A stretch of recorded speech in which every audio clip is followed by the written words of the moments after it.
Lecture number आज 4 है और theorem number 3। In a correspondence of two triangles, if three sides of one triangle are congruent to the corresponding three sides of the other, कॉमे से पहले की statement क्या थी, given data है। तो इसके मुताबिक दो ट्रायंगल्स हैं ABC और DEF, इनकी तीनों साइड्स किसी एक ट्रायंगल की ट्रायंगल ABC की साइड AB DE के कॉन्ग्रुएंट है, BC EF के कॉन्ग्रुएंट है और AC DF के कॉन्ग्रुएंट है। आप देख रहे होंगे कि एक जगह में मैंने एक कट लगाया, दूसरी जगह पर 2 और तीसरी साइड के ऊपर 3, ताकि आपको याद रहे कि ये वाली साइड इसके कॉन्ग्रुएंट है, इसके कॉरेस्पॉन्डेंस BC के कॉरेस्पॉन्डेंस EF है और AC के कॉरेस्पॉन्डेंस में DF है। अब गिवन में हमारे पास कॉरेस्पॉन्डेंस में दिया हुआ है कि triangle ABC correspondence to triangle DEF. Three sides of triangle ABC are congruent to the corresponding three sides of triangle DEF. अब जो साइड यहाँ पे लिखेंगे उसके कॉरेस्पॉन्डेंस वाली साइड आप यहाँ पे लिखेंगे। सबसे पहले AB, लाइन सेगमेंट AB या side AB is congruent to DE. Then line segment BC is congruent to line segment EF. Line segment AC is congruent to DF। ये आपके पास गिवन है, यानी साइड पोस्टुलेट आपके पास है। पोस्टुलेट के बारे में हम जानते हैं कि मफरूज़ा है और ज्योमेट्रिकल फिगर से रिलेटेड है। प्रूव आपने क्या करना है कि ये दोनों ट्रायंगल्स भी आपस में कॉन्ग्रुएंट है, यानी triangle ABC is congruent to triangle DEF। इसके लिए हमें थोड़ी सी कंस्ट्रक्शन करनी पड़ेगी। कंस्ट्रक्शन में चलते हैं फिगर्स की तरफ। सबसे पहले तो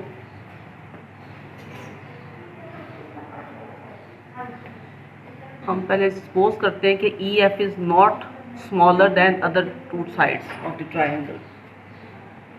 लिखते जाएंगे साथ साथ। Suppose EF, line segment EF is not smaller than remaining two sides of triangle DEF। अब आपने DEF पर एक ऐसी ट्रायंगल कंस्ट्रक्ट करनी है जिसमें हम इस बात का ख्याल रखेंगे, जिसमें हमें फ्री हैंड ही बनानी है। इसके लिए कोई प्रैक्टिकली आपको कुछ नहीं करना पड़ेगा।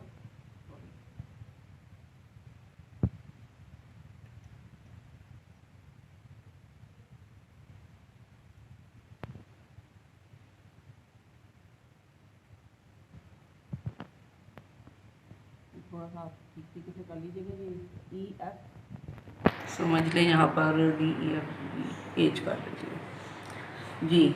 अब इसमें ख्याल किस चीज़ का हमने रखना है कि AB के कॉन्ग्रुएंट हो EH और EF तो ऑलरेडी BC के कॉन्ग्रुएंट था। Angle FEH is equal to angle B। ये मैं निशान लगा रही हूँ ताकि आपको याद रहे कि हमने इस बात का ख्याल रखना है।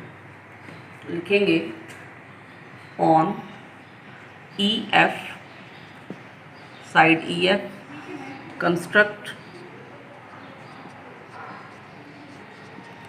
triangle EFH such that जो ये एम्फोसाइज कर रहे हैं कि किस बात का ख्याल रखना है, such that AB is congruent to EH and angle B is congruent to।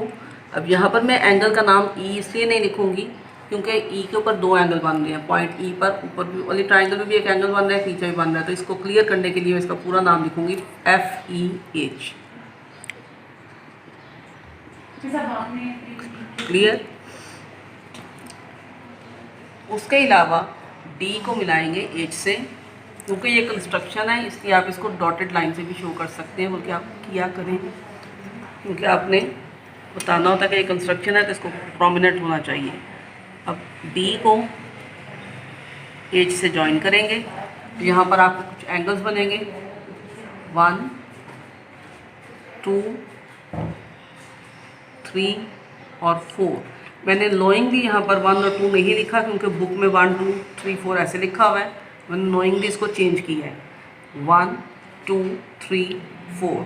ये आपके 4 एंगल्स बन गए। तो कंस्ट्रक्शन में लिखेंगे further join D to H and name the angles as angle 1 comma angle 2 comma angle 3 and angle 4। Construction आपकी अब है कंप्लीट। अब करना आपने ये है कि जो ट्रायंगल ABC है और एक जो न्यू ट्रायंगल फॉर्म की फॉर्मेशन हुई है FEH, इनको हमने कॉन्ग्रुएंट पहले साबित करना है। स्टेटमेंट्स में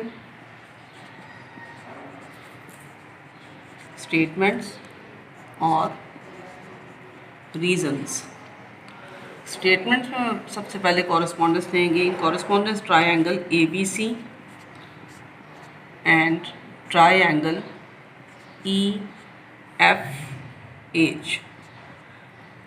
अब देखते हैं कंस्ट्रक्शन हमने किस चीज़ को किसके बराबर किया था। AB was congruent to EH, AB congruent to EH। ये कंस्ट्रक्शन थी। रीज़न लिख देंगे कि कंस्ट्रक्शन।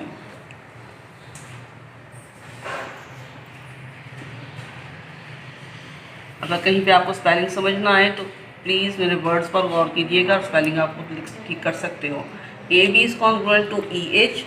उसके बाद एंगल बी हमने नोइंगली खुद कंस्ट्रक्ट किया था एंगल FEH की, FEH अगेन कंस्ट्रक्शन। ये आपको पहले भी बताया था कि कुछ चीज़ें हमें कंस्ट्रक्शन में से मिलती हैं और कुछ चीज़ हमने कुछ डाटा जो है वो गिवन से लेना होता है। अब गिवन में मेरे पास था कि BC is congruent to EF, BC is congruent to EF, ये गिवन था। अब 3 कंडीशंस पूरी हो गई। ट्रायंगल ABC के 3 पार्ट्स जो हैं या 3 एलिमेंट्स जो हैं वो ट्रायंगल EFH की कॉरस्पॉन्डिंग एलिमेंट्स के कॉन्ग्रुएंट हैं। इट मीन्स ये ट्रायंगल्स कॉन्ग्रुएंट हैं। हम इजीली कह सकते हैं देयरफॉर, ये सिंबल देयरफॉर की है, therefore triangle ABC is congruent to triangle EFH। अब रीज़न लिखने के लिए आपको मैंने कल भी बताया था और पहले भी बता चुकी हूँ कि आपने एक ट्रायंगल की तीनों साइड ये देखने के कौन से एलिमेंट्स हैं। तो बैक अंदर चलते हैं फिगर की तरफ। साइड AB का जिक्र किया है, एंगल B का जिक्र किया है और साइड BC का जिक्र किया है। तो अब ये देखें तो एंगल जो है इसका सैंडविच बन गया है इन 2 साइड्स के दरमियान, यानी साइड एंगल साइड। पोस्टुलेट आपके पास आया साइड एंगल साइड, जो कि कॉन्ग्रुएंट है साइड एंगल साइड के। ट्रायंगल्स आपकी कॉन्ग्रुएंट हो गई। ट्रायंगल्स कॉन्ग्रुएंट होने के बाद हमें रिजल्ट क्या मिला कि हम कह सकते हैं कि कोई और साइड्स जो हैं वो भी कॉन्ग्रुएंट हैं। अब इन 2 साइड्स की बात तो हम कर चुके थे ट्रायंगल ABC में AB और BC की। तो अब थर्ड साइड बची है AC। तो side AC is congruent to FH। 10 side AC is congruent to side FH। Result number 1 है। कॉरेस्पॉन्डिंग, जब भी ट्रायंगल्स कॉन्ग्रुएंट साबित होंगी तो रीज़न इसकी यही बनेगी। Corresponding sides of congruent triangles।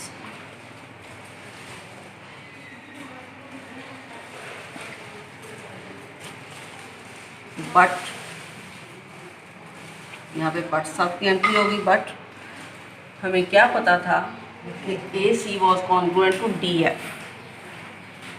AC was congruent to DF.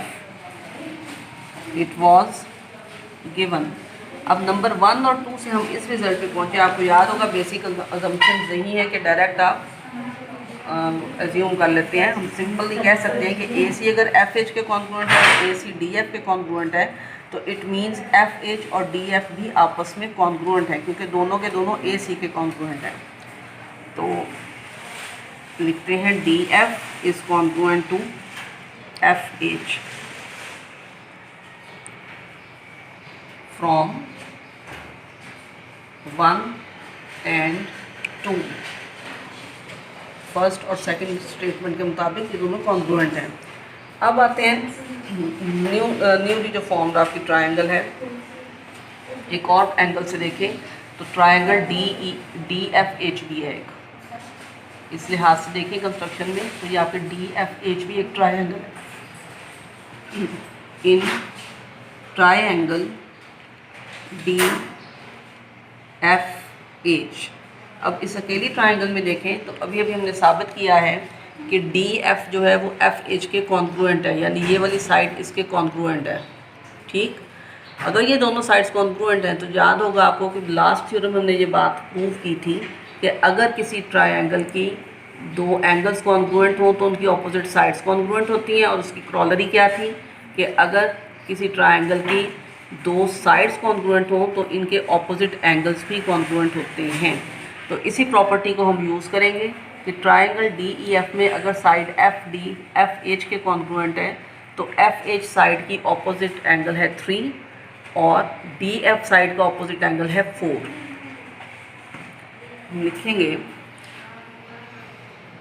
Angle 3 is congruent to, या मेजरमेंट कर लेते हैं क्योंकि एंगल की मेजरमेंट की बात होगी तो हमने ऐड करना है। Measurement angle 3 is equal to measurement angle 4। मैं फिर से याद दिला दूं कि कॉन्ग्रुएंसी का मतलब होता है of same size end of same shape. लेकिन जब हम मेजरमेंट की बात करते हैं तो इसका मतलब होता है कि सिर्फ साइज़ इक्वल है, शेप का इसमें जिक्र नहीं होता, इसलिए यहाँ पर सिर्फ इक्वल का साइन आता है मेजरमेंट के साथ। तो angle 3 is equal to angle 4, it is result number 3। Reason, since DF is congruent to FH। अगर मैं इसको वर्ड्स में लिखना चाहूँ तो मैं लिख सकती हूँ कि opposite angles of congruent sides, क्योंकि ये साइड्स कॉन्ग्रुएंट थी।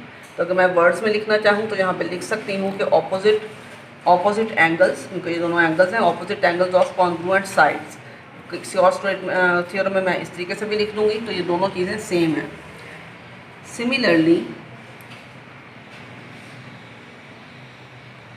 We can say measurement angle 2 is equal to measurement angle angle 1 is equal to measurement angle 3।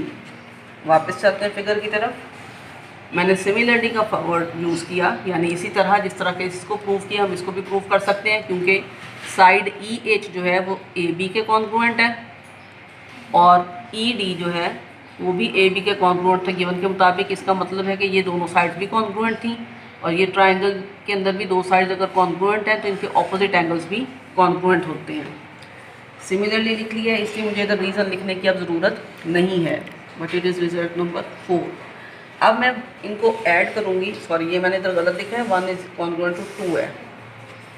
फिर से देख लें, 1 is congruent to 2, 3 was congruent to 4। मैंने लिखने में गलती की थी, इसको करेक्शन कर ली है। अगर आपने भी लिखने में गलती की है इसको ठीक कर लें। अब सिंपली हम ऐड करेंगे 3 और 4 को। Measurement angle 1 plus measurement angle 3। Equations को ऐड करने का मेथड आप सीख चुके होंगे कि लेफ्ट हैंड साइड में लेफ्ट हैंड साइड को ऐड करते हैं और राइट हैंड साइड में राइट हैंड साइड को। Measurement angle 1 plus 3 is equal to measurement angle 2 plus 4। Adding result number 3 and 4। और हम इसको ये भी कह सकते हैं कि 1 प्लस 3, यानी जब इन दोनों एंगल्स को मिलाएं तो असल में ये पूरे का पूरा एंगल D बनता है, और 2 को 4 से मिलाएं तो ये एंगल बनता है H। Angle D is equal to measurement angle D is equal to measurement angle H और कॉन्ग्रुएंसी में अगर आए तो angle D is congruent to angle H. यहाँ पे ये बात याद रखिएगा कि मैं जब कॉन्ग्रुएंसी का साइन लगा रही हूँ तो मेजरमेंट नहीं लिख रही, क्योंकि इसका मतलब है of same size end of same shape. ये टू प्रॉपर्टीज़ को क्लियर करता है। जबकि जब मैं मेजरमेंट का साइन लगा रही हूँ तो सिर्फ इज इक्वल टू का साइन लगा रही हूँ मेजरमेंट जब लिख रही हूँ, क्योंकि ये सिर्फ एक प्रॉपर्टी को शो करता है कि उसका साइज़ सेम है। अब आते हैं कॉरस्पॉन्डेंस दोबारा से करते हैं ट्राइंगल ABC की, ट्राइंगल DEF। इन कॉरस्पॉन्डेंस ट्राइंगल DEF, कॉरस्पॉन्डेंस का साइन ट्राइंगल EFH। यानी अब हमने इन दो ट्राइंगल्स को आपस में कॉन्ग्रुएंट साबित करना है। मैं ज़बानी आपको पहले ही बता दूं कि हम कैसे करेंगे। सिंपली हम ये यूज़ कर सकते हैं कि साइड EF, EH और AB कॉन्ग्रुएंट हैं, साइड AC और FH कॉन्ग्रुएंट है, ये प्रूव हो चुका है। एंगल D एंगल H के कॉन्ग्रुएंट है। मैं इन प्रॉपर्टीज़ को यूज़ करने जा रही हूँ। तो DE is congruent to EH। ये बात आपकी प्रूफ इसलिए है कि बोथ आर, यानी ये दोनों sides are congruent to angle, angle कह रही हूँ साइड AB, क्योंकि एक जगह हमने कंस्ट्रक्शन की थी, AB के इक्वल गिवन में था और EH हमने कंस्ट्रक्शन की थी। Similarly, angle D is congruent to angle H। ये बात हमने अभी भी ऊपर प्रूव की है, तो इसकी मैं रीज़न लिखूंगी proved. Again DF is congruent to FH। ये भी बात प्रूव्ड है, क्योंकि ये भी both are congruent to AC। Given में DF AC के कॉन्ग्रुएंट था, और जब हमने वर्किंग की तो FH को भी AC के कॉन्ग्रुएंट है। दोनों का कॉन्ग्रुएंट है तो आपस में भी कॉन्ग्रुएंट है।